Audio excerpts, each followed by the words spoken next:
Hello everyone, how are you today? My name is Raghavana Petranto, and this time I want to make speech about change the bad habit. First of all, let's make a confession. How many of us here have bad habits?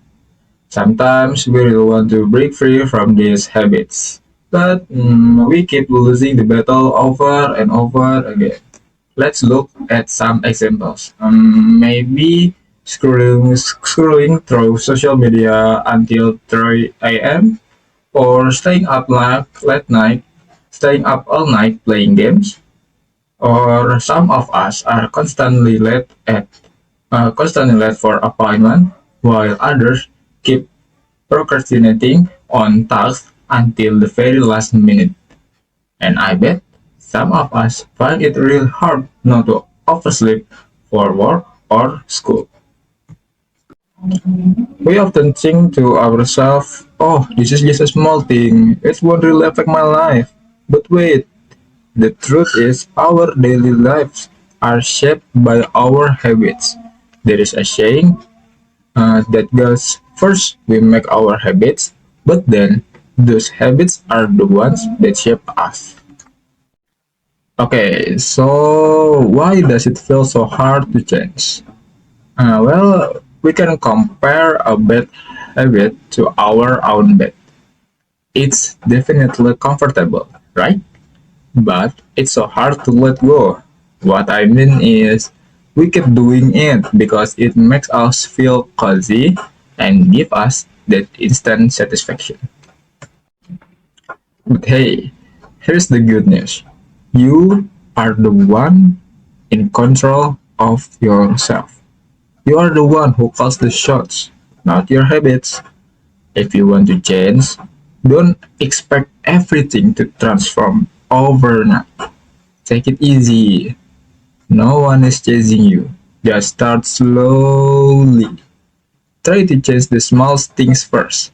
For example, if you want to stop procrastinating, tell yourself to just try working for about 5 minutes. From this tiny step alone, you are already walking away from those bad habits. Another advice is try to replace the bad with the good. For example, when you feel stressed, you might choose to smoke. That's not good for your health. Or maybe you have a habit of eating sugary snacks late at night. That's also risky. I have heard that we should try to love plain water, because it's proven to be good for our bodies.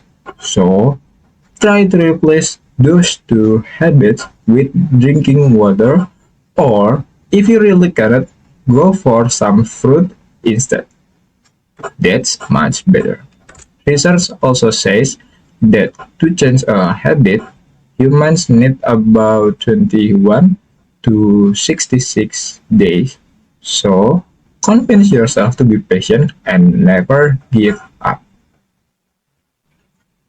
Remember, great things can start from small things, just like a giant tree that starts from a tiny seed that keeps growing. Every big change can start with one small decision and a mindset to be better than yesterday. So, if you talk about changing your habits, whatever it is, let's start now. Not later, not tomorrow, not next week, or even next month. Start right now. Thank you. Hi everyone, welcome to my presentation. My name is Raghavanu Putranto from Bina Sarana Informatika University. Today, we are going to dive into mastering degree of comparison for our advanced English course. Without further ado, let's get started. We have four main goals. First, understanding the three levels of comparison: positive, comparative, and superlative. Second, mastering the rules for changing adjective based on syllable count. Third, identifying irregular adjective forms. And finally, learning how to apply these comparisons correctly in daily life. So, what exactly is comparison? Basically, degrees of comparison are used to describe the difference between one object and another through adjectives or adverbs.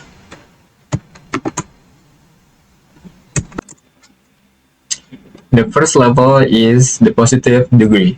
Its function is to compare two things that are at the same level. The formula is very simple.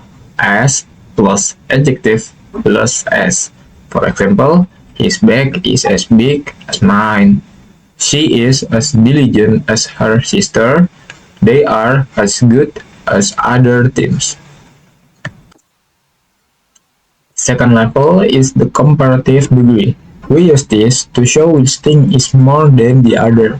For short adjective, we add er plus than. However, for long adjectives, we use more plus adjective plus than. For examples, cats can jump higher than humans, or Andy is more handsome than Tony. Now we have the highest level, is the superlative degree. It's used to compare three or more things to show which one is the most. The rule is use the est for short adjectives and the plus most for long ones. For example, that car is the most expensive in this place, or that building is the tallest among other buildings. Now, let's move on to the spelling rules. We will start with short adjectives that have only one syllable. The general rule is very simple. Just add er for comparative and us for superlative. For example, small becomes smaller and smallest. However, if the word ends with e, like large, just add r or us, becoming larger and largest. Another important rule here, if a one-syllable adjective follows the consonant-vowel consonant pattern, like the word big, we must double the final letter before adding the suffix. So, big changes to bigger with double G and then biggest. On the next slide, we shift our focus to two-syllable adjectives. The first rule applies to words ending with y, like word happy. In this case, we change the y to I before adding r or us.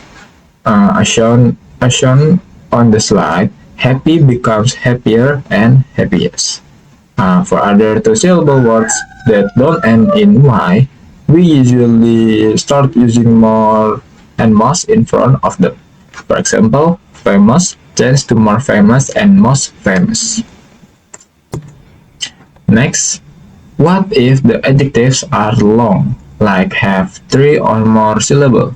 For example, words like expensive, beautiful, or comfortable. For these long words, we don't add er or us at the end because it would sound a bit awkward. Instead, we put more for comparative and most for superlative. So expensive becomes more expensive and most expensive. Finally, we have irregular adjectives. These words are unique because they don't follow any of the rules we just discussed. Instead, they change completely. We just have to memorize them. For example, the word good doesn't become gooder or goodest, but it changes completely to better and the best. The same goes for bad, which change to worse and worse, and little, which becomes less and least. Now, let's look at how these rules are applied in a real-life case by comparing a car, a motorcycle, and a bicycle. First, if we compare a car and a motorcycle, we can say cars are harder to park than motorcycles. This is a comparative example. Second, comparing bicycles and motorcycles, Bicycles are easier to maintain than motorcycles. And finally, if we compare all three together, we use the superlative degree among the three. The car is the biggest. On this slide, here are some important notes regarding common mistakes that we must avoid. The first one is double comparative. Never combine two comparative forms, like saying more better or more bigger. That is incorrect. Just use better or bigger. The second mistake is forgetting to put the before a superlative adjective. It's a must. Third, people often forget to use then in comparative sentence. And lastly, remember to always compare things apple to apple. Make sure they belong to the same category. Before we end this presentation, let's summarize the main points to keep in mind. In short, the positive degree is used to show an equal level. Next, the comparative degree is used when we want to show that something is more than the other. And lastly, the superlative degree is used to express the most or the highest level among all. Also, don't forget to always check the syllable count before changing the adjectives. Alright, that's all my explanation on mastering the degrees of comparison. I hope this material helps all of us speak and write in English more accurately. Thank you so much for your time and attention, and see you next time.